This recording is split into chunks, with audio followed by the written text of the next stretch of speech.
This is OG and brother Mello Ayo. So greetings. How are you doing today, my brother, my good brother, Chief of MacPree? How are you doing today? It's a beautiful day, brother Sankofa, and Yena Medasi. The pressure is always on when you gotta get it right, and it's tight. And I'm here, and we're gonna drop it like we never dropped it before. I'm good. Ashe. Okay. Welcome to your Zoomology African style. Oh. I hope the people can deal with me on Zoom as they deal with me live. No, my good brother, Mello Ayo, could you please greet the folks and tell them how much wisdom is in those gray beards? Love, respect, brother Sankofa. This is a landmark day because I don't think we've gathered together like this, all three of us, for the longest time. So this is a wonderful union between the brothers and everyone here. So greetings and love to all. The Canadian sun is starting to heat up. It's starting to feel like Africa up in here. Yes. And here we go. We're going to be on a journey.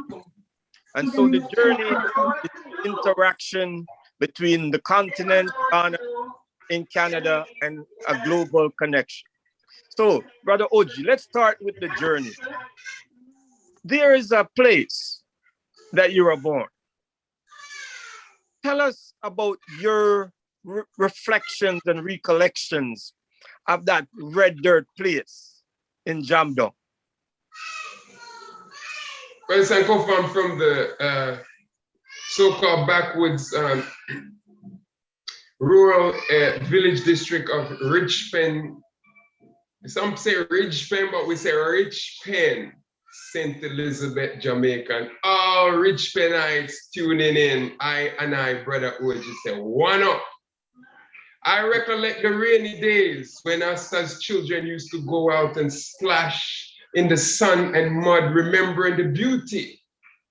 Remembering the beauty is what I'm doing now of what we did and the freedom we had as children in my granny's yard. So with all of us who grew up in that red dirt place, whether it's in the Yontree or we come to Kingston, you came to Canada and that Iron Bird. How was that first kind of landing? Before even the landing, there was a reluctance because, forgive me if I go into the patois lingua, as Blacker Ellis would say. Before I even go on the Iron Bird, brethren, at the age of 7, I did not want to make that journey because Jamaica, the land of my birth, had a lot of things holding me. The beauty, the sunshine and everything. Hide under the bed, run from granny, all kinds of things. So that when the day come, mommy come to take us, put us on the plane to carry us abroad. I didn't want to go. From the time they take me from Richmond Yard onto the Iron Bird, reaching cold Canada, even in June when we arrived, it was a bit cold. I didn't want to go there. I wanted to be where I was more at home with the earth and the dirt and the heart and the spirit of my people, Jamrock style. That's powerful. That's powerful. Now, you're in this place we call Canada, T-Dot. There's a moment in time that photography, that camera came to calling. Can you reflect on that moment? I was 12 years old, to be exact. In the late 1970s, as you know, so me I age myself now because I'm not afraid. I'm 56 maybe, and I still look good, but the woman them don't have to run me down right now still, you know what I say? Yeah, it was 12 years old when my father gave me my first Polaroid camera, and I think that will come up later in conversation with the writer. And I love the art of photography from the age of 12. My first camera was a Polaroid, then I went to a Minolta XD5. I realized that stories can be told, stories should be told. Some people tell stories with words and pen and ink. I told stories with visuals and images. And from the age of 12 onward, I fell in love with photography, and that is what has carried me to this day as the founder of MAP. So, so and he's a Black activist. from the photography to activism, brother. You know, that's several years later. You know, what moved the eye to decide, because it's a choice. All of this is a choice. Be involved in activism, especially at the U of T. Embarrassment. Point blank, embarrassment. I was in my youthful age at Central Technical High School. I had a colleague who had a mother who wrote for McLean's magazine. Yeah? The woman approached me and another young sister to do a story on Martin Luther King. And it was a great opportunity for me to get exposure. I'm talking about back in 1984. So the woman said, do you think that studying about Martin Luther King is good for us to know? We are Canadians. After all, he's an American. What do we need to know about Americans for? I stumbled down that for a while because I didn't have no background to Martin Luther King, Malcolm X, or some of our greats, Harriet Tubman, Sojourner Truth. I had no background. When the article eventually came out in McLean's magazine, some beautiful pictures of me were taken. I made a few statements, but the only thing I knew about Martin Luther King was that he was a Baptist minister and a Reformation and a civil rights father. But I knew nothing else. I was disgraced. That's what I felt as a young Black student who wasn't even conscious. I was ashamed that my part of the story didn't appear in the McLean's magazine article because I didn't know enough. I vowed from that day on that if anybody ever asked me any question about Black history, African history, my history, I would be fully ready and prepared to give testimony and answer to that truth. Who is me? At this time, I want to Aquaba, welcome Mello Ayo back into the reasoning. We're going to bring you here. So my brother, Mello, when did you first encounter Malumo? Because every encounter with Malumo is very, let's say it's never forgetful. So enter. You're absolutely correct. I think we all met, all three of us, about the same time. It was back in the 90s, I believe, when I was in the spoken word circuit, moving around the locations, Queen Street East, Club Paradise, and some of your own events, Sankofa. They got Burke's books. Yeah, exactly. And, you know, it was a night after this particular spoken word event. I see this brother, tall and dignified, and I'd actually seen him at the event, struggling, you know, with his goods and bags and wares, trying to get home. So I happened to be driving at that time. I no longer drive. I've become conscious, and so I walk and ride and stay healthy. But back then, I had wheels, and I offered him a ride. I offered him a lift, and it was unforgettable. From that moment, when I took him as a passenger in my vehicle, I've been a passenger on his train ever since. And that has taken me to this point where I have been able to put this book out to lay out the contour of his life and legacy up until this point. And it's been a wonderful journey, brother OG. God bless the day we met that night, Queen Street East. So, brother OG, there's a day you contacted your advisor and your deputy chief, and you said there's a gentleman who would like to mount your photo exhibit. You asked for counsel. How did that encounter come in? Because I remember like it was yesterday, that photo exhibit somewhere down in Bathurst, I think. Yeah. Brother Sankofa, you have photographic memory, but you're not a photographer. That is my area of expertise. That was the Scotiabank photo exhibit, and we exhibited Spence Gallery. That was in 2012. Well, let me go back a bit. In 2007, we did the 20th anniversary of MacPree exhibit. That was the Mother God, the greatest exhibit of all times for MacPree. And in 2003, we did Peoples of West Africa with Sister Aita Sadu at the Celine Alad Gallery at the foot of Spadina. And before that, also with Aita Sadu at a different book list, we did the first ever Peoples of West Africa. Coming forward down the line, Mello Ayo, who eventually became friend, confidant, and biographer, suggested we do an exhibit with the Scotiabank Festival, Spence Gallery.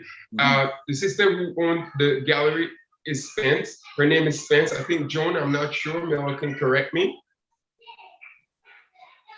Yes. And we did that exhibit, and I was even featured in the book. And I got like 3 or 4 copies in the house here. Mello paid, he paid. I said, I have no problems doing the exhibit, my brother, but I don't have the funding.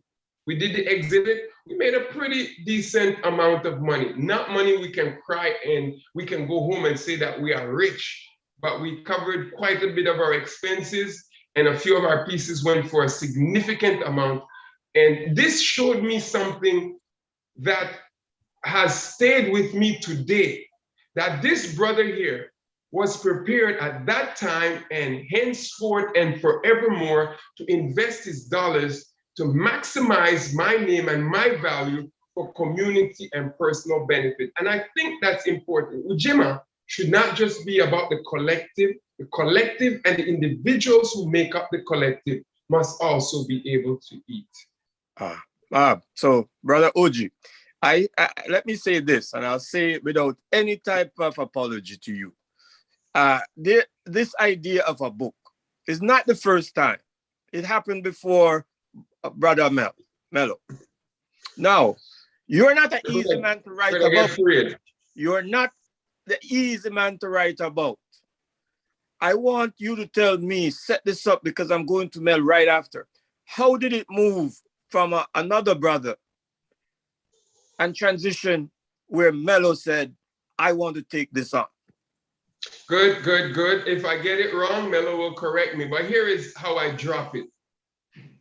Even though people might consider Brother Oji's life micro instead of macro in the overall scheme of mainstream or accessibility or knownness to the people, my life and the small pieces that put my life together are huge. Piece of this, piece of that, piece of this, piece of that, piece of this, that, and that, and that, and that. That's a nice piece of poetry. So when the brothers started dealing with piece 1, piece 2, piece 3, and realized that there was 100 more pieces to piece together to get the story together, he freaked out and dropped the story like a hot potato. Now, in comes Mello, who may have been offended that he was my second choice, but the second choice, I don't want to call him the stone that the builder refused become the head cornerstone, but bless my ancestors, Brother Mello is the cornerstone that has told the story about a brother who otherwise his story would not be out there, because that mainstream vibe is afraid of my message, because I am not gonna puppet and push up white supremacy to make my name popular and big. My ancestors and my people come first, always. Brother Mello now, and I like your last name too, Ayo. It is a beautiful name.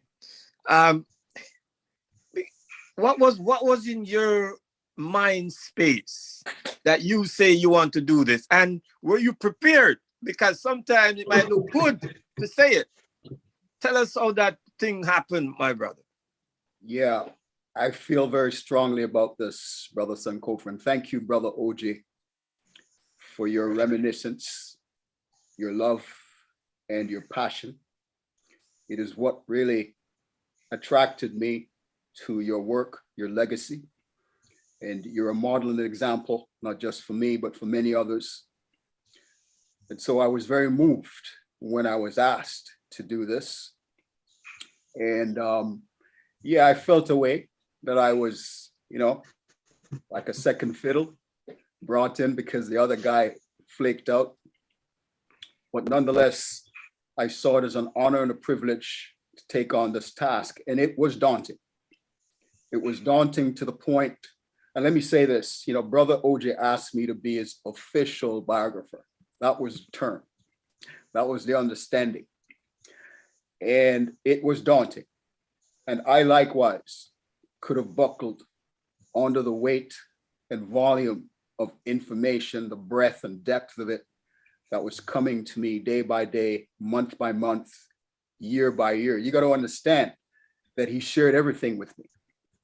And when you become a custodian of someone's life like that, you feel a huge responsibility. And sometimes you wonder if you're up to stuff to really do justice. However, a few years ago, I would say about 5 or 6 years ago, I suddenly found the light. I found a path forward. And it's almost like the ancestors opened up a road and I could see clearly where this needed to go and what it needed to be. And so for those of you who have the book in your hand, for those of you who have already read it, this is the destination. And I should say it's not a destination, it's really part of a journey. But this is the outcome of that inspiration, of that work. And let me clarify a few things, Brother Sankofa, and for those of you who are listening, this is not an autobiography. This is not an autobiography. This is a biography. But I'm not surprised that there's a perception that this is Brother OJ's book. Many people are excited for him, and they're happy at long last that he has broken his self-imposed silence to be here. I think today is the first day he's really publicly speaking about this and other things. But I am the author, and I take full responsibility for writing the book and for putting the content together. As Brother OJ indicated, back in the 90s, he paid the price for standing up against white supremacy. But today, I'm the one paying the price to tell his story, and I'm very proud to do that. You could say that I'm the messenger, but he's actually the message. Powerful. So, Brother OJ, let's go to that moment. I've always known that, and I don't want to use the word trauma lightly, but I'll use it. Mello is here, so I'll use it, the word trauma. I've always felt there's trauma there. After reading the chapter around the Ram, I kind of got a more insightful knowledge, because no matter what you had told me, I would have been able to really gather that. You want to tell us a little bit about the Ram 11, because I personally figure out that there's a few things that happen in Canada. There's the Sir George William episode, The Affair, the uprising in Quebec. There is the Young Street uprising after Rodney King. And then there was Ram 11. Those were seminal moments, and you were at the center of that. Please share those moments with us officially here on the Zoom 101. Here is how it works, Brother Sankofa. And I know I cannot restrict myself to certain palatable comments when it comes to these things. Some of my elder brothers and sisters in the community back in the 1990 had some issues. Let me tell you this if you don't know. Before the group that marched on Young Street for the Young Street riot reached Young Street, they coordinated by this time I was already in jail. They coordinated and assembled at 100 Queen Street. Mello knows what 100 Queen Street is, but at this point, I'm not going to mention what 100 Queen Street is. But that group of people who marched down Young Street for the, what was it?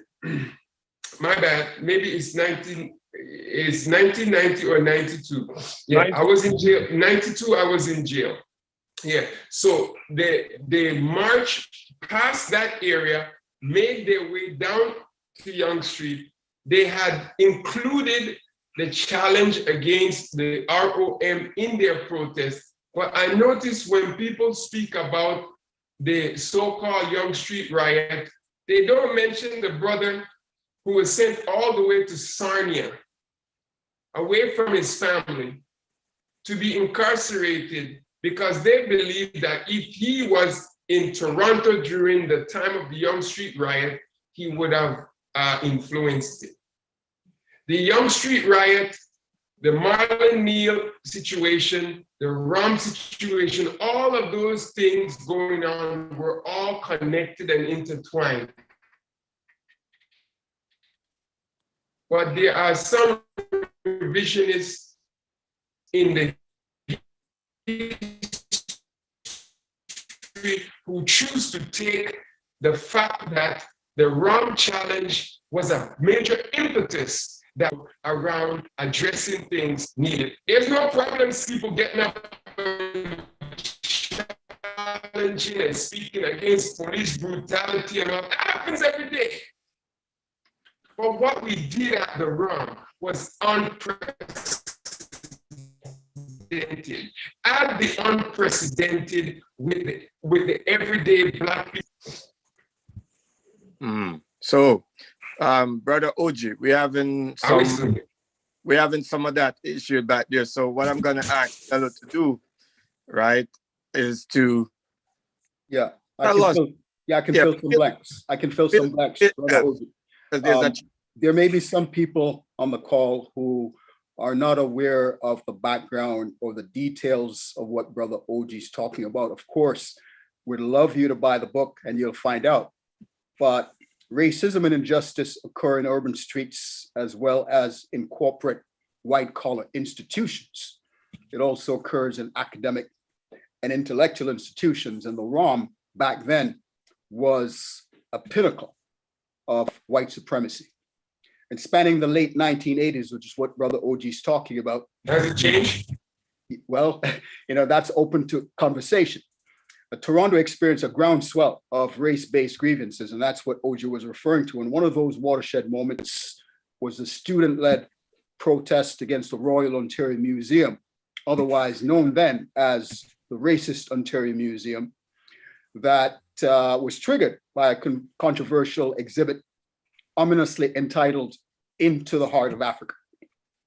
Okay, and the ill-fated exhibit and catastrophe that followed altered the course of the museums worldwide and proved to be a monumental, life-changing experience for everyone involved.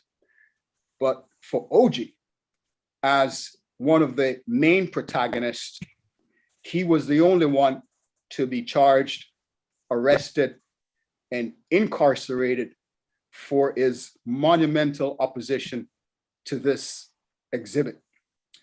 And there are a lot of ramifications around that story, ramifications which today continue to ripple and unfold and are yet to be resolved. So while this is a story that took place some 30 odd years ago, I would say that the story still has relevance, and you can tell that OG still has some emotional and political investment in the outcome of this saga. So that's the background for those of you who are not aware. So we're gonna try again, Brother O. We know the longer we're on, the more the technicalities will affect us from the motherland there in Ghana. So, Brother OG, could you greet me again? How are you doing? Greetings, King. Good. So we're gonna try it, and as we try there, if the sound is, we'll just go back to Mel back and forth, right? So there is an apology. All of these always seems to be something the offenders do for media. Brother Oji, what was your thought around the Ram apologizing after all these years? Give me a few seconds to meditate on that before I respond. Good. Apology without compensation is bullshit. Forgive me, I know my mother might be listening, Mama. I'm sorry for using the BS word, but how can you steal from me and tell me you are sorry you stole from me and you don't give me my shit back? Sorry. My response to that question, brother.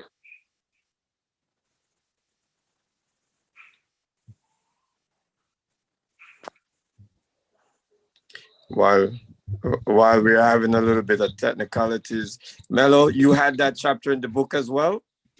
So fill it in till we can bring brother back. I don't want to give away too much. But yes, after many, many years, initially when the incident happened, Ram was completely resistant. Their administration and management buried their heads in the sand. They drew a line and they refused to acknowledge that the Coalition for the Truth About Africa, which is a protest group, had a cause, had an issue. They were very dismissive, condescending, and they had a very huge blind spot.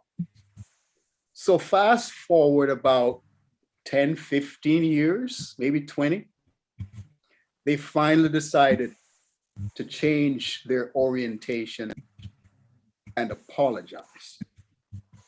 And what I find in the history of racism in this country and other places, people know that it's an offense. People know that it's a travesty. People know that it's a huge human rights violation, but they're not prepared and willing to admit it at the time because Mello, let me jump in there. Yeah. If you don't mind.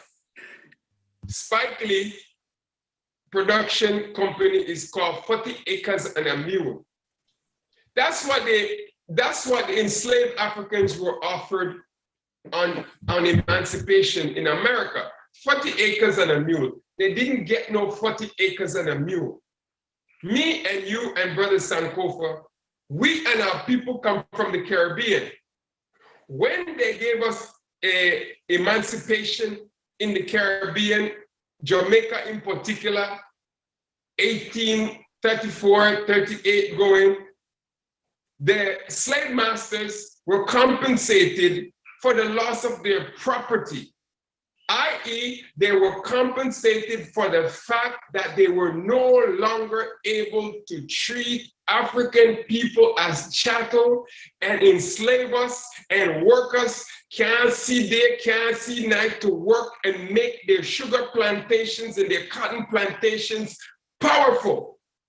The enslaved African, and I will not say slave because I am nobody's slave, neither was my ancestors. The enslaved African got crap. My legal fees challenging the Ram bucked almost $10,000. I asked the Ram, I'm not going to say too much, but I'm going to drop this one, Brother Mello, for some money. If they want me to come and be a part of the apology nonsense, I must be compensated. They tell me I don't have any money. Your blood clot. Mom, I hope you're not listening. All right. So the ROM happened, Brother OG, around those timings, you also had some young people you were influencing around the young poets of the revolution.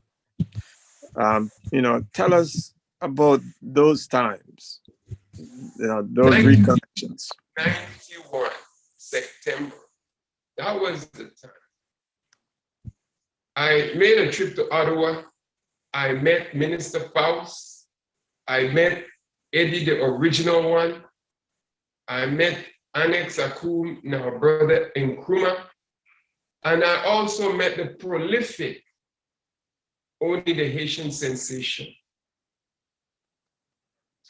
You can't always talk. sometimes you have to find platforms, do things some different way. My work has always been to spread the need for change. McCree and McCree philosophy, the African image revolution. So we needed a platform to get our message to the streets. So in the visit I made to Ottawa, I was doing a lecture with African Canadian Educational Services. And at that event, after my lecture was completed, Minister Faust got up to do a poem, and it blew my mind. I said, wow. I did a poem before him, and it was cool. But this younger brother came up, he did some stuff, blew me away. I said, no. We got to find a way to bring this brother to Toronto. I called Jennifer Isaac, may she rest in peace. At the time, she was one of our creative directors at the University of Toronto with the African Caribbean Student Association and with McCree. And I said, I met some people in Ottawa and I want to bring them to Toronto for an event. What should we call it? And the conversation evolved until the name of the gathering and the group became known as Young Poets of the Revolution. We brought Minister Faust to Toronto as headliner and a few other guests. In our first show, 1991, we had more security staff, etc., than people in the audience. 35 members of staff and less than 25 people in the audience. But the 25 people in the audience were so moved by the presentation and the power and impact of the young people's message that the second Young Poets of the Revolution presentation held at Bickford Park garnered an audience of over 250. Third presentation at Bickford Park got us 750 and opened up the way for such performers as only the Haitian Sensation to be the opener for the Last Poet's first ever visit to Toronto. Brother Mello, enter please. At this stage, I am looking at the book. I am Brother OG. And then I am noticing you compartmentalize the book. Tell us how you came to, it's like each part of the book is a particular journey. Share that thought process and share how the book is put into the journey of Brother OG. I am that revolutionary. Yeah. Thank you, Brother Sankofa. And again, thank you, Brother OG, for retelling the story with your voice. Writing a biography for a living subject who continues to live and talk is not always easy because the man has his own voice and he has his own passion, as you can all hear. So the voice you hear in the book is actually quite interesting. You may wonder whose voice is it? You know, the way the book is structured is actually a mystery to me. It was a revelation that came to me because how do you compress or distill the life of a complex character who is involved in a movement that's very multifaceted? And so it occurred to me the idea of a kente cloth, which, if you happen to know what a kente cloth is, it's a multiplicity of threads of different colors intertwining together to create this one fabric. And so that's kind of how I conceived the book. You know, if it's a kente cloth, can I pull the various pieces apart and can I identify the various colors and then amplify that in a chapter or two? And so that's with that understanding, I went to break down OJ's life in those ways. And so there is a chapter on the Young Poets of the Revolution. And actually, it's one of my favorite. I have to say all of the chapters are my favorite, but that was written with a particular style because, you know, it focused on spoken word. And that's how we met. That's how we met. And so when you read that chapter, you know, you will hear the lyricism and you'll hear the power of poetry and spoken word and the impact that that group had in the stream of literary canon in Canada. You know, I think it's undeserved, it's underdeserved, or I should say underappreciated, the impact that that group had on the literary canon of this country. And so hopefully that chapter will restore the importance and the value of that particular work. But there are other chapters as well, as you know. There's another lovely chapter where OG goes to Africa for the very first time. And he may want to talk about that for a minute or two, because he's there now, rooted and grounded in Africa. But there was a time when he made his first trip. And that was an exciting journey for him. But also in that chapter, you'll find his life is made parallel with the life and legacy of the Honorable Marcus Mosiah Garvey. And it's interwoven into that chapter quite beautifully, I must say, because if OG represents nothing else, he represents the ultimate Pan-African vision of the Honorable Marcus Mosiah Garvey. And you can see him wearing the colors RBG today. It's funny because the next question was the land and the family. Sankofa in. Tell us about the land, Ghana, the family together. Yeah, Ghana may not be the land of my birth, but it truly is my origin. And coming to Ghana the first time in 1991 was as much an eye-opener for me after being away for 18 years. I made my full circle revolution in my 360 degrees reconnection to Asasi Afua, Mother Earth, here on the motherland. When I came back home, I was received. I didn't expect people who received it in 1964. I stayed at the home of the Honorable Kofi Bako. Kofi Bako deceased, but Madame Gladys Bako, alive and well, in Andedewa, in Laboni, through her son, Kofi Bako Jr., sent me to the house. And when Kweku Bako, the journalist, very popular journalist in Ghana, informed me that, do you know that this is where Malcolm X stayed when he was in Ghana? And the very room that you are in is where Malcolm X spent the night when Kofi Bako, the defense minister in the First Republic, that's Kwame Nkrumah's government, 1957 onward, hosted him. I said, wow, what a piece of ancestral connectivity.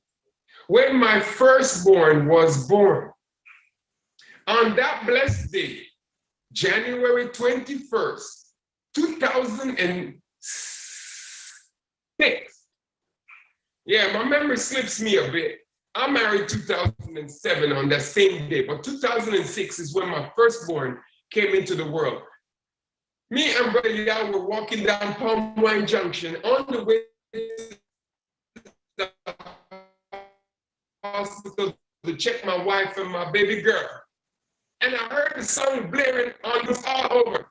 Destiny, destiny, I want to rule my destiny. You know that's Buju Banton. And that's reality in my mind that this is where I'm at, this is where I belong, this is home. Yes, and that's powerful. We will always remember Nana Akpabe. We will always remember the firstborn, the most energetic of all. I don't know if you want me to reveal that, but you were there. As I said to you, the most energetic one. She's the first. Nana Akpabe, I'm calling her name. It is good. So we're here. The connection, even though it is challenging, I'm allowing it to happen. It's the reality until an African person can create a connection that is smoothless. We'll have to continue this reasoning. Brother OG, I want to get some stuff while we're still here and the connection is still up. What's RBG to you? What's new? RBG, red, black, and green. Red for the blood that flows through the veins. Black for the people of Africa and the people who they looted from. Green for the land of Africa, the vegetation and the prosperity.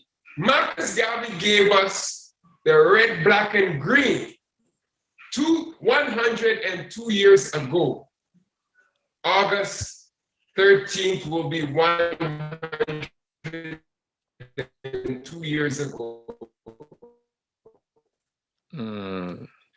Marcus Garvey gave us the rallying point to bring up against the might of colonial and imperialist white supremacist oppression, to come together to elevate ourselves. I don't think he expected we were perfect, but if we have a common enemy and a common oppressor, we need to find a way symbolically and actually to come together to make the change. We have to understand symbols are powerful.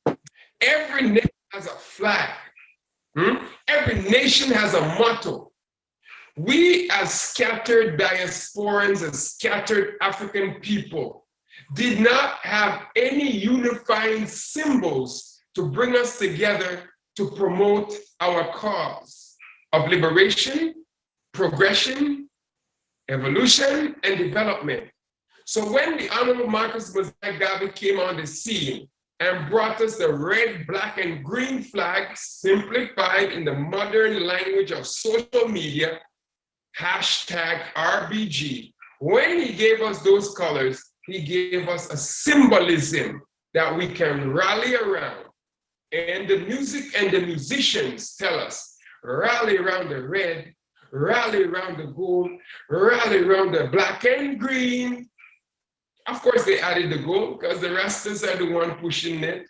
But rally around the red, black, and green. Marcos say. Marcos say. So, Brother Mello, let's come to you and then we'll come back to Brother Oji. So, you keep saying revolutionary. There was a situation in the book where you're talking about Malcolm, you're talking about OJ. Were you deliberately, intentionally connecting Brother OJ's revolutionary work to those folks who didn't even get to live and enter Ghana and do what Brother OJ is doing? You know, people write when you're dead, your autobiography or your dead biography.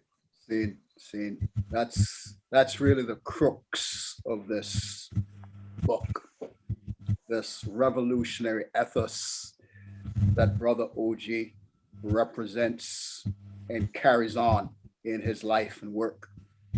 You know, Malcolm X did not live long enough to see the publication of his autobiography. Okay. And there are other people who have not lived long enough to see their work celebrated.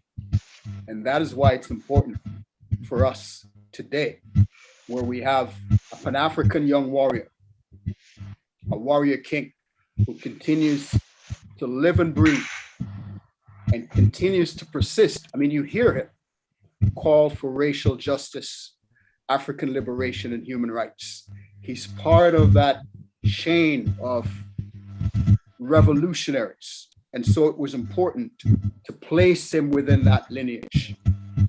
And we're grateful, actually. We should be grateful that he has lived long enough to behold his own inspiring story of self-determination told in this fashion. We should celebrate Brother OJ's life and legacy. And I think this book helps to do that while he's alive and well. And his voice, his revolutionary voice, needs to be amplified. And we should make the effort to honor him by joining his voice. And as I like to say, join the revolution.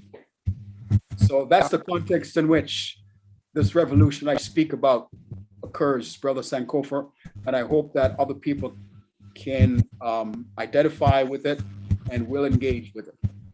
The book, Brother Mello, is very large. It is, you might say, did you read the entire book? What I've been doing is just picking sections of the book. At any given time, I'll go to a passage in the book. It's, lucky thing I had the pleasure of kind of listening to the story for quite a while, as I would have my work cut out. How do you suggest people to approach this powerful piece of work? I think you once compared it to an encyclopedia. That is correct. This is no ordinary book, and it wasn't intended to be an ordinary book. And I must say, Brother Sankofa, one day earlier you called me and I was a little chippy with you. And I asked to be forgiven for that. But, this book represents someone who's large. And therefore the book could not be small. It had to reflect the magnitude of the character. And yes, we had to cover a significant amount, a chock full of historical information, tracing the origins of racism and colonialism, and then placing Oji's life and legacy within that storyline. And so, yes, this is a story for the ages. So how to approach this book? See it as a monumental encyclopedia of knowledge that you can transfer from generation to generation. See it as a collector's item that you can keep in your home, boast about, and show off, and share with your children and read them bedtime stories. Treat it, and I don't want to be sacrilegious, but treat it as a Bible of the history of African people in the Western Hemisphere, succinctly told in a manner from an Afrocentric point of view. And you're absolutely right, Brother Sankofa. This is a book you should not try to swallow in one bite, but that you can take in bits and pieces. Every chapter was written on its own, and every chapter can be read on its own. But when you look at it as an integrated work, you'll see that it should have a place in everybody's bookshelf, in everybody's libraries, in the libraries of schools and universities, and actually in the bibliography of politicians, activists, and social scientists. Because Brother Oji's story is one that reflects many, many shards of light. And the fact that he's still here suggests that there's more work yet to be done. And so this book, I'm hoping, will be like a building block, a stepping stone. As Oji said, it may very well be the building block that the builders have refused. This may very well be the block that leads to the ultimate revolution that we've all been dreaming about. Brother Oji, we hope that you're back. You're here. You're black now.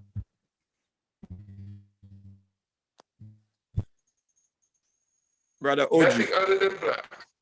Yeah, beautiful, because Exactly. we're in and out. So I want to give you the moment, and I'll let you go as long as you need, in and out, whatever it is.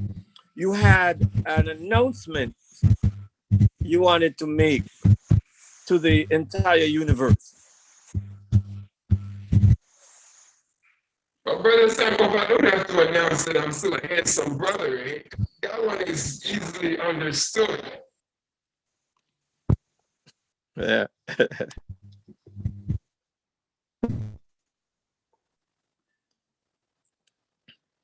Yeah. All right, but let me get back to my lesson.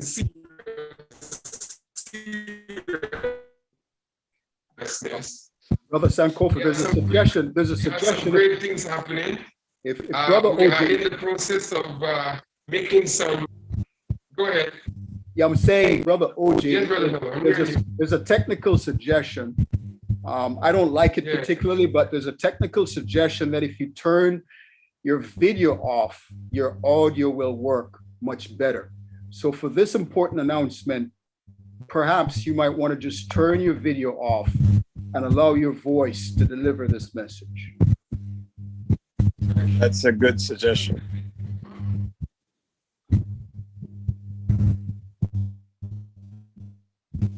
Okay, I'll turn it up.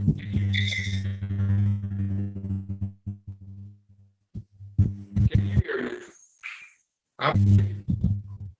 Yeah. Okay, so if it's okay, let me continue.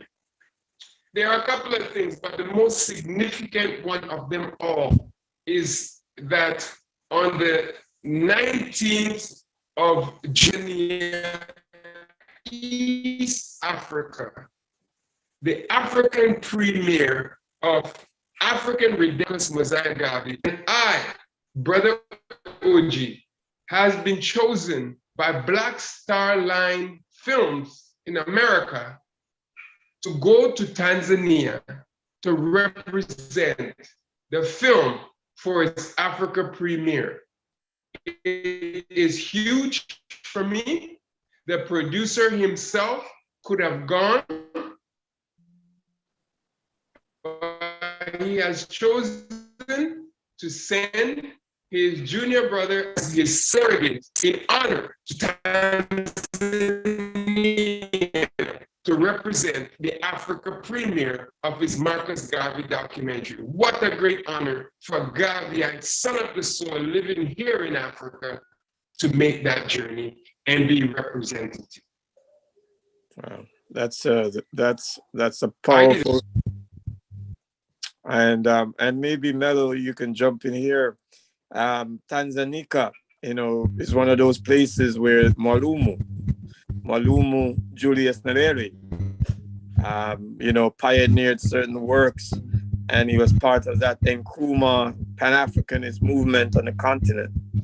Patrice Lumumba, what's your thought on that brother Uji himself? Because you might have to have a second book that starts with that chapter.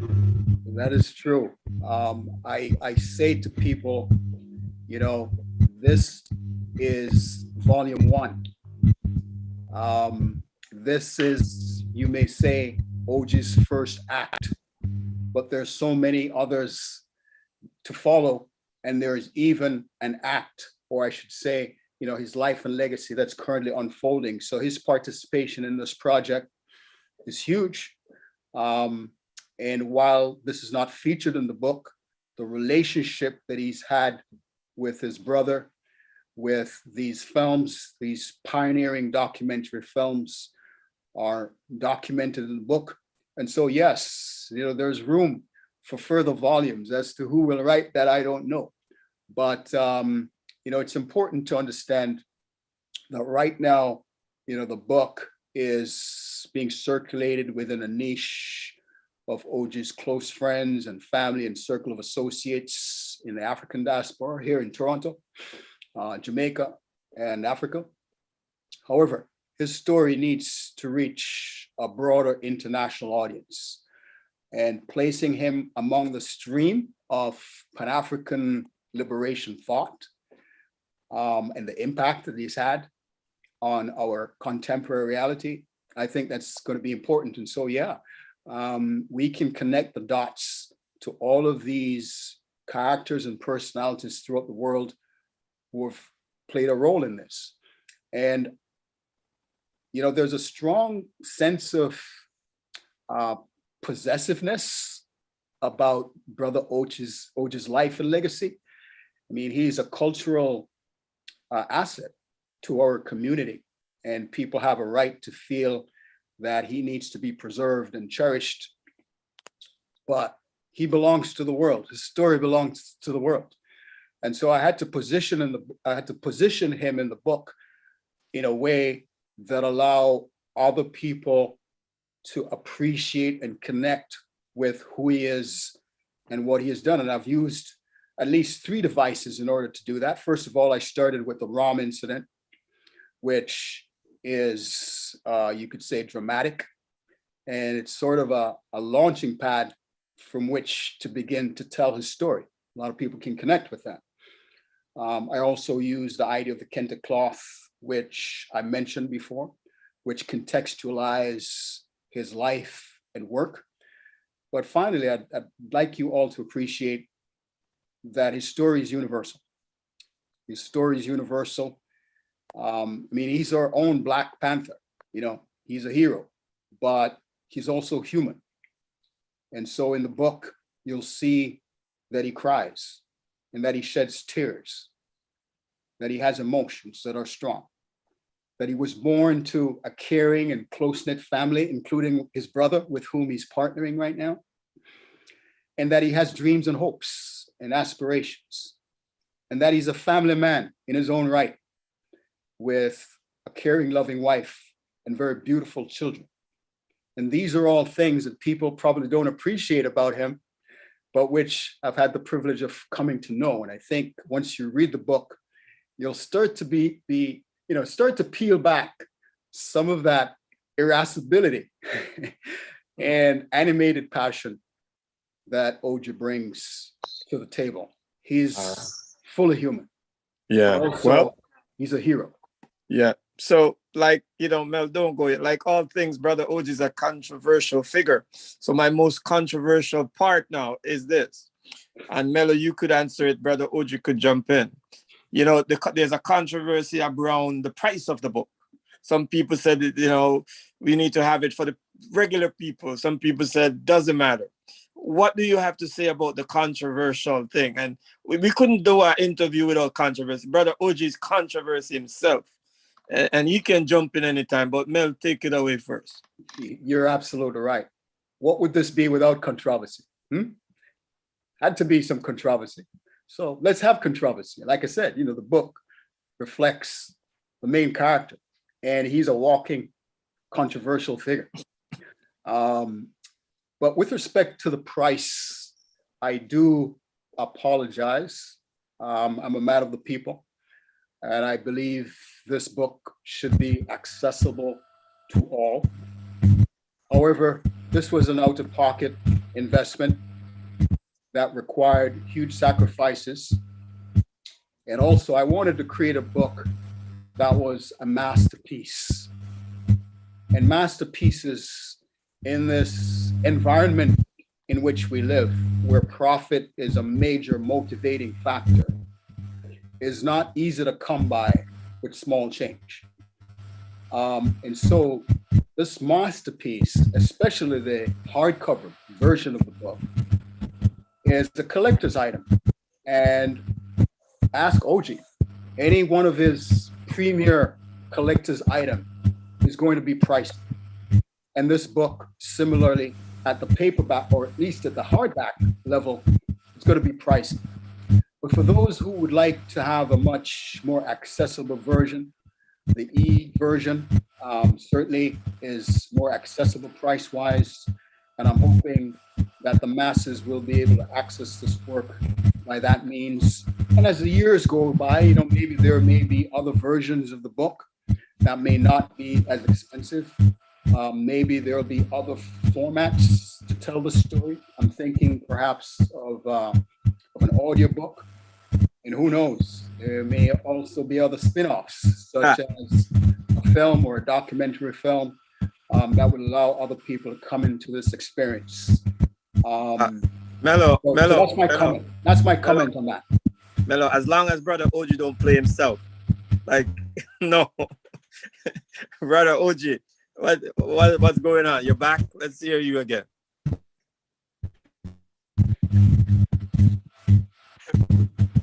Your sound. Come off camera again and see if you could. Mello's point on his pricing.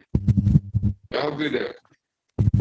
Yeah, I'm saying yes. Mello's point on pricing, because as an out-of-the-box artist myself, I have had to pay some serious amount of money to get my art presented at the levels I wanted to be consumed.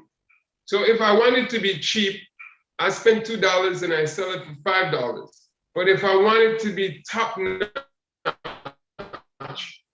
and I spend $60 and sell it for $70, I still make 10.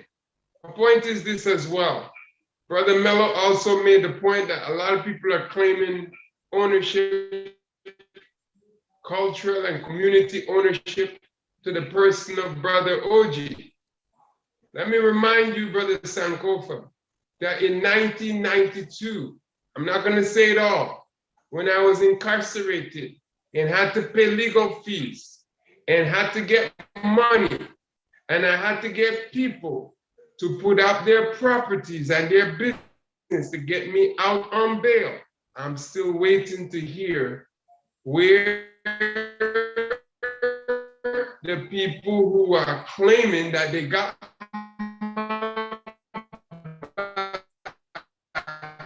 was. I worked 3 jobs to pay my legal fees. Jack Gamel was my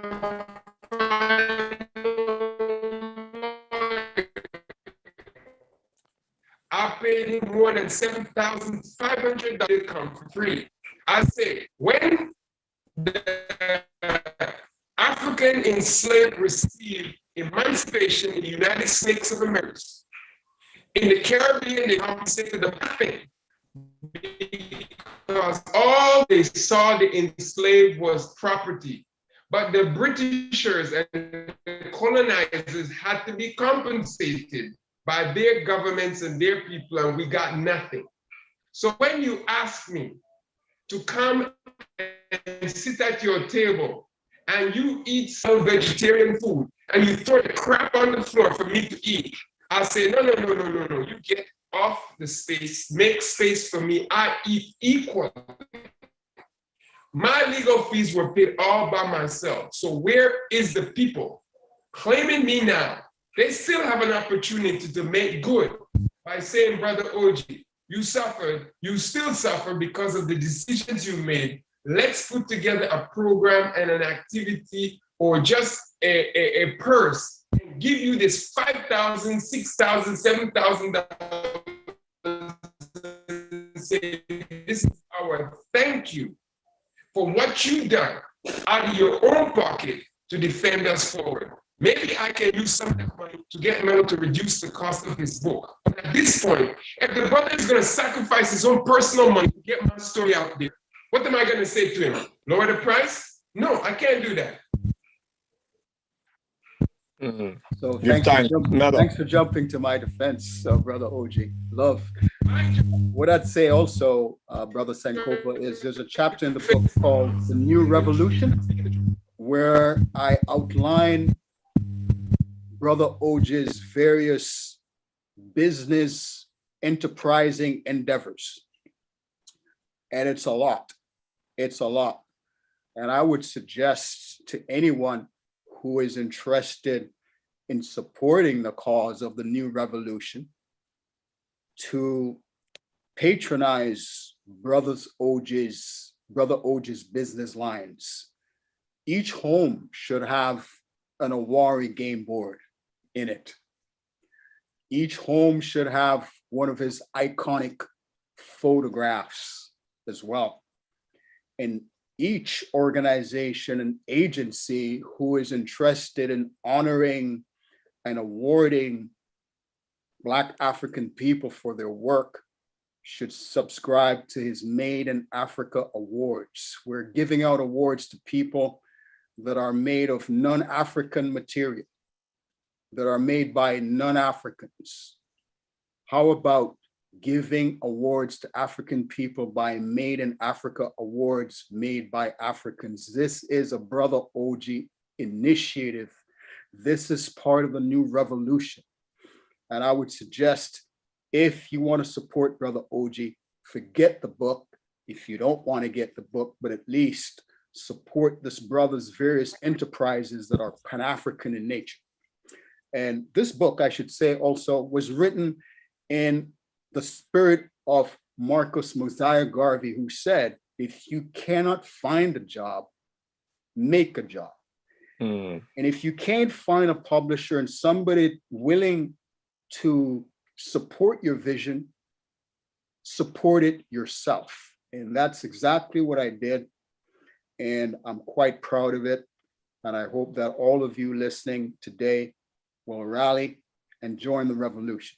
How can they get the book? Because people, they can get what they call that now, the ebook, and that's definitely, I think it's $3.99 for $5.99 Canadian. Yeah. We know there's an ebook. We know there's a soft. But how can people get a copy?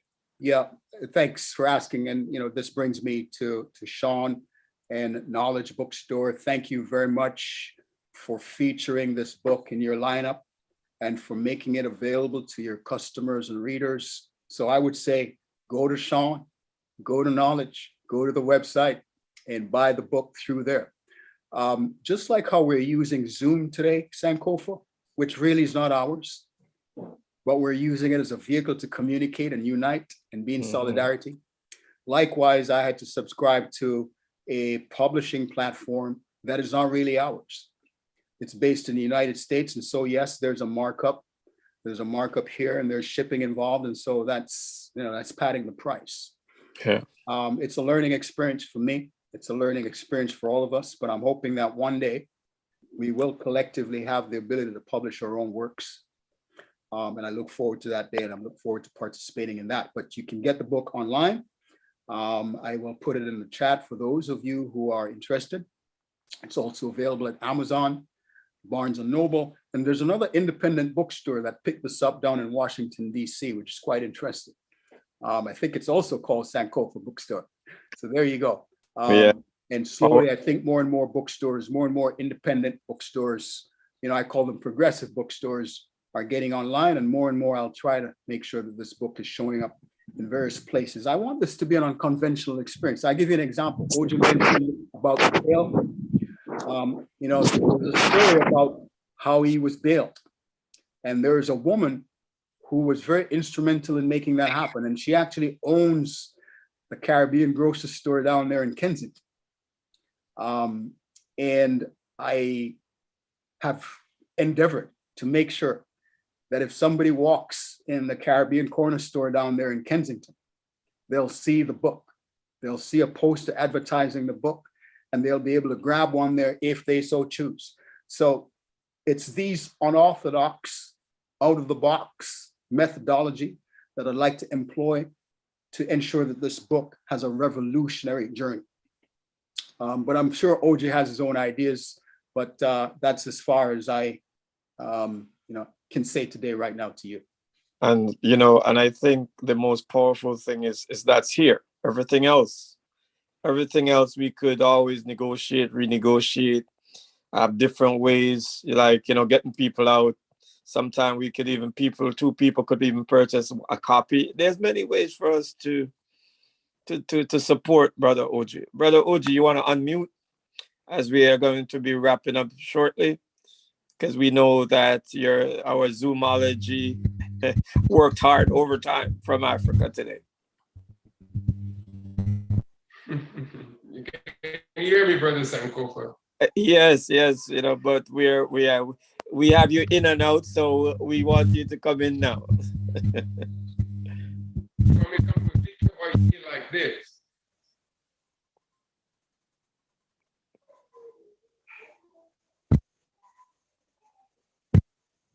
You said? Yeah, keep going. Are you okay like this, or you want me to? No, it's okay. Okay. Yes. Three people I want.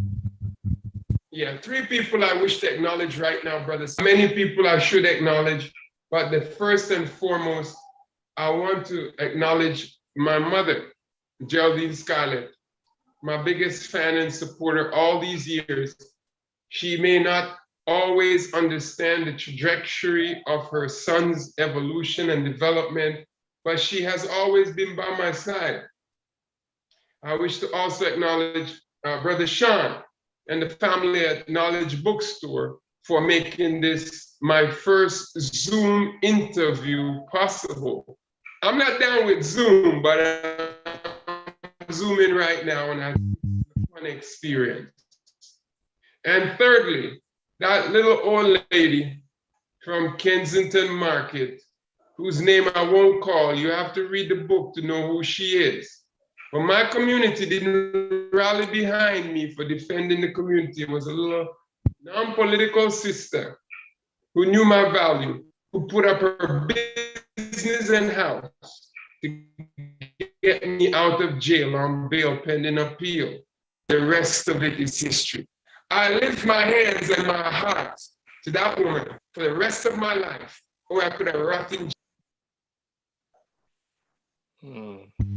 Yes, it is strange now. I haven't been to Kensington in ages, but because of Mello and you, brother OG, I will make a personal travel to make sure I go and do my grocery shop right in that place. She won't know me, but I will go and grocery shop. Yeah. On my name, she will. It is powerful. So what we're gonna do now, I'm gonna just ask. We're gonna ask anyone in our Zoom right now to come on camera and answer a few questions. If Brother OG cannot go to it, Brother Mello, you have to intercede, and and OG will understand. So we're gonna give a couple minutes to the audience who are in Zoom right now. Just turn on your cameras and come on if you have any questions.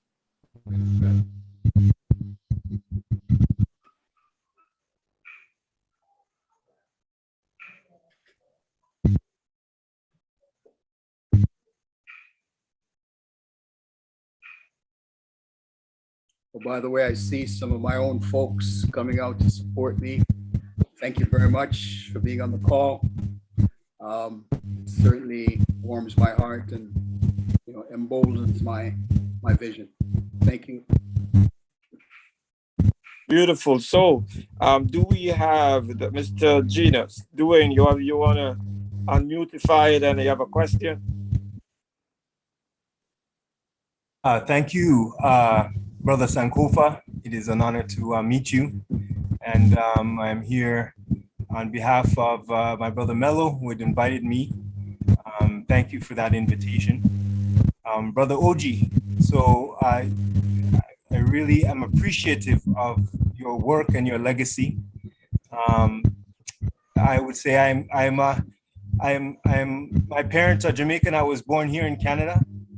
And I would say that me never born a yard, but yard is in my blood. And so, we are what we come from. And I am making it through the book. I have not made it all the way through yet, but I am appreciative of yourself, and I see you as an elder, as those whose shoulders we stand on, and we continue that struggle, but we do not struggle in vain. We struggle toward the goal. And you are part of that legacy that emboldens us. So I want to thank you. I want to thank you for your time. I want to thank you for your energy. I want to thank you for your spirit. And we definitely raise our hands to you and we give you thanks. Bless you, King. Bless you. Madasi pa. So thank you, brother. Is there anyone else who want to come on and make a statement, ask a questions? This is a revolutionary time. This is a historical time. Brother OG on Zoom, all the way from Accra. Thank you. And Brother Mello said it right. We hope all our Africans living on the continent and away from it will create some technology where we'll own, but the distance of communication won't matter. And so we'll be able to connect. And OG, maybe you need to tell us what is this detriangulation. You spoke of this many, many times. The idea of detriangulation.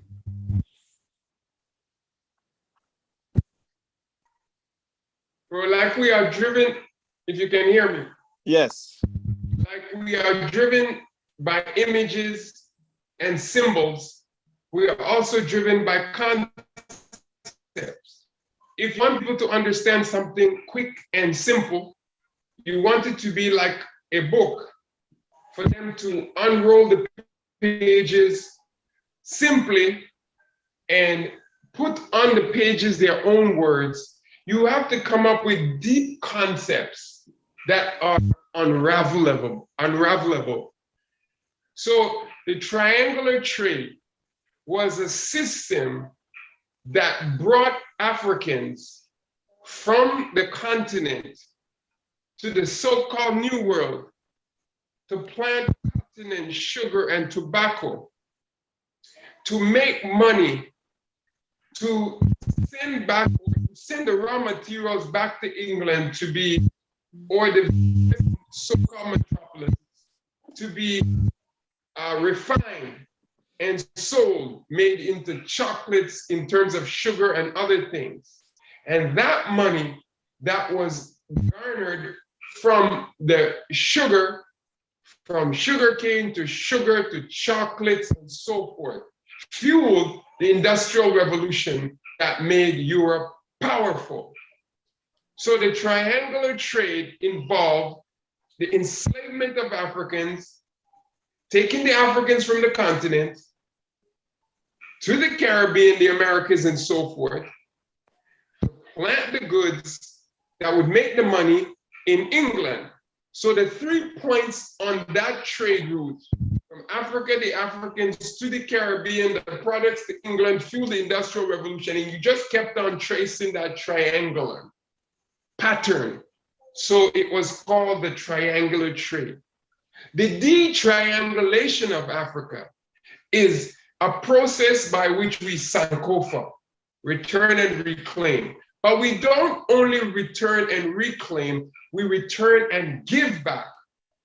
So whatever we do, we come home, we find out what is in Africa we can produce, build, export, send to the world to make wealth and income that can build the African continent and African people worldwide in a process that will retrace that process of triangular trade backwards and bring us back and bring the wealth back to Africa and African people. The de-triangulation of Africa is a system of development where we put Africans first in all we say and we do. But don't misunderstand me. When I say African, I'm not just speaking about the people who are Africans who were born on the continent. We are all Africans. No matter where you come from, as long as you're a black man, Peter Tosh said, you're an African. And the greatest statement on this that I love is the one made by Al-Hajj Malik El-Shabazz. We all know him popularly as Malcolm X. He asked the question and it blew my mind when I heard it the first time. He said, if a cat have kittens in the oven, do you call them biscuits? No, we are Africans. Yes. So, Brother Sean, is Brother Sean in the house? We'd like Brother Sean to come on now. You know, people talk about Martin, Malcolm X, and Garvey. So here we are. We have Brother Kwabena, Sean Liebert, Brother Dissa Sadiki Ochi, Brother Mello Ayo, and Brother Kofi Sankofa. So it is good for us to be here. Now, Brother Sean, do you have any questions for a good brother? Because, you know, many a days we had to have the African marketplace in Brampton, you know, and it was powerful connections. Just no questions. Lots of good memories. And just want to say it's been a beautiful afternoon listening to powerful Black voices. Right? It continues a tradition, a great tradition that is a part of our people. And it's great to be able to do this here. I really appreciate your presence right now, Brother OG, Brother Mel, and Brother Sankofa. And today I'm just a student. So somebody want the book. And, you know, because we have some people don't even like to come online. They like, I have some friends like Jerome Carter. He says he wants to just walk in, order the book. So could you give us a process so they can collect the book? Because we want everybody to go and grab a copy. Well, the process is, we always welcome people in store. It's always a good thing when people come to the location at 177 Queen Street West, and that's in Brampton. So you can come into the store and purchase the book, or you can order the book online, and you can still come into the store and pick it up, right? Or you can have it shipped to your door. It's up to you. Whatever your comfort zone is, if you want to call us, you can call us and we can make arrangements too, right? But whatever it is you're comfortable with, you can do that. The website is knowledgebookstore.com. Our phone number is 905-459-9875. If you want to drop us an email, it's sales, SALES, at knowledgebookstore.com. Or you can just come visit us at 177 Queen Street West. Brother Sean, one more thing in terms of, because we need to, just like our brother OG is developing his page, maybe you'll tell us about that. Mac Free, Made in Africa, Authentic, right? How can one support your store as well? Like in terms of what special, do you have anything going on, promotion? Because if you're not an institution, you're not an institution. So is there anything you're promoting inside the bookstore right now? I'm always promoting something inside the bookstore. Everything inside the bookstore is always being promoted, right? It just depends on your definition of promotion, but I'm always promoting something. There's always something being promoted. But right now, we also started a loyalty program so people can collect points with their purchases, right? And you can sign up for that in store, and you can sign up for it on our website. There's a little section that says reward on the website that you can go into and sign up for that and collect your points. Once you're part of that program, we'll be sending you out weekend specials, event specials, whatever kind of specials we're running, right? That will probably be the best way to get it. So, Brother OG, and we're going to come back to Brother OG. Actually, let's go to Brother Mel, and we leave the last word with Brother OG. Yeah, thanks, Sean. Your bookstore is phenomenal landmark over there in Brampton. So thank you very much for supporting independent writers such as myself. I appreciate it. Brother Sankofa, I'd like to just have my last words by just reading, actually, if you don't mind, just the last section of the book. It's just a few paragraphs. Go ahead. Marcus Garvey, who exhorted his listeners to emancipate themselves from mental slavery, also said, "I have no national boundary, or I know no national boundary where the Negro is concerned. The whole world is my province until Africa is free." In stating one of his core beliefs, Garvey declared, "Our success educationally, industrially, and politically is based upon the protection of a nation founded by ourselves. And the nation can be nowhere else but Africa." Echoes of Garvey's exhortation can be heard in Brother OG's own declaration. And I quote, "Here I am with banana in one hand and cassava in the other, still planted in Mother Africa, in Ghana, on the land where I make my stand. I am, Brother OG, the first and surely not the last," unquote. More than a chaotic gesture of reconnecting with ancestral roots, this proclamation has tangible meaning and will have profound practical applications for generations yet unborn. Given Jamaica's rich talent running the complex gamut of race, color, class, and gender, Adissa OG is certainly not the only poor boy from Jamaica to make good. he definitely will not be the last. He is but one model among many representative of individuals from the third world who have forged a path forward to make a mark for themselves. OG, however, represents a peculiar kind of legacy. He has no interest in climbing corporate ladders or becoming a billionaire through capitalist orthodoxy, and no interest in endeavors embedded in Eurocentric worldviews. Not that he's interested in being poor, far from it. OJ lives in a different place.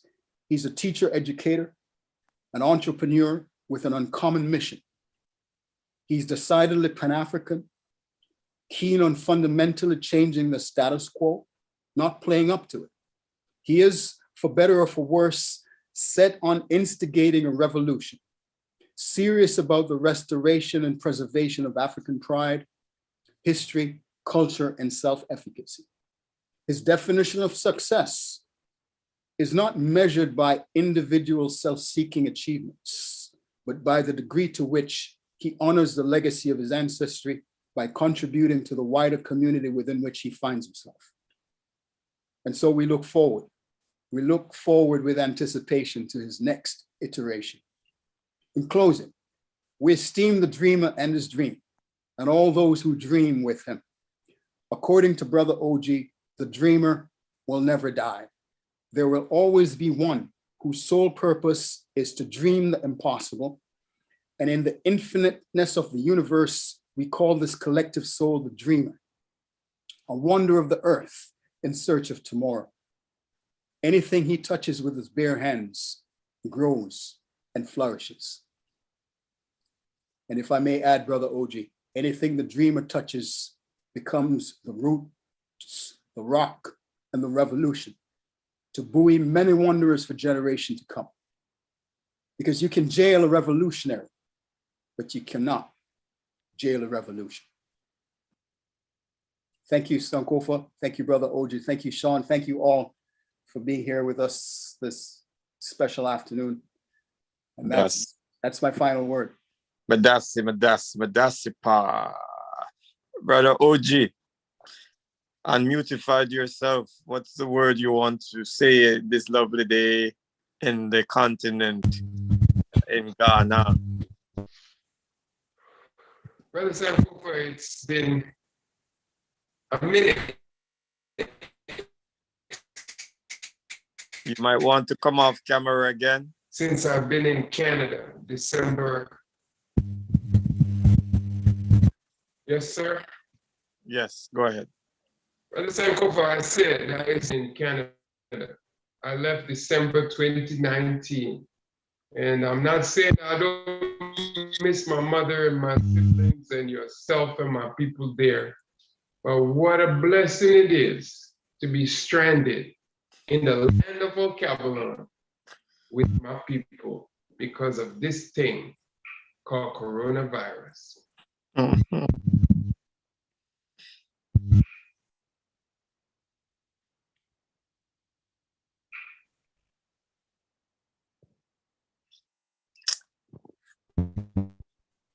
You want me to say more?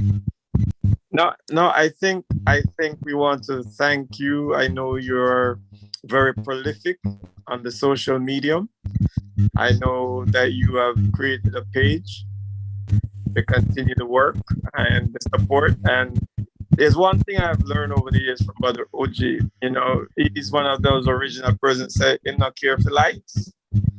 So you're not into likes. So don't just likes. He prefer buys. And so you need to support the revolutionary work in Ghana by. All right, Brother Sankofa, with that said, let me not be remiss in informing you that MacPre, as you know it, former company in Canada, is now officially registered in Ghana. And the ownership of the company for posterity has been turned over to the OG family, with your sister, Genevieve Aye, being the new company owner. And the company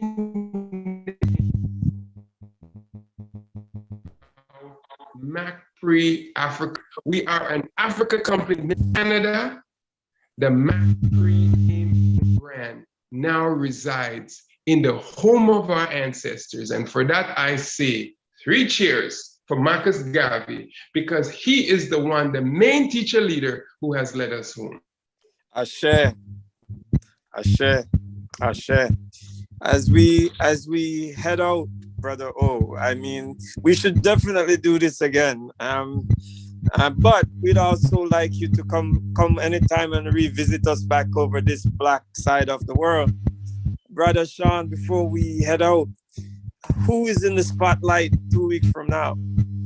We have Dr. Hasim, and he's a brother from the US, and we'll be speaking to him about a book he has on reparation and one he has on African spirituality. So we leave one space of revolutionary spirituality and go into another. Listen, African people, it is great to be African today. So I want to Akwaba, welcome everybody. I want to say Medasi Pa to everybody, Asante Sana. Just make sure you enjoy the sun. Sun Ra, sun. Have a beautiful Sunday tomorrow as well. Much love. Thank you, brothers. Mello Ayo, Brother Adisa, Sadiki Oji, Brother Kobena Shan, Aili, Mekal Kujo, everybody who came on today, called. You didn't say much, but I could hear you and feel you. Lana Jackson, Claudia, Donna J, Dwayne Genus, Glenn Gray, and Milton Wright. So we want to big up everybody and all who was watching on the Outerverse. You know, I will not apologize for a connection, because it was an African connection. So we had nothing to do with it. So we give thanks.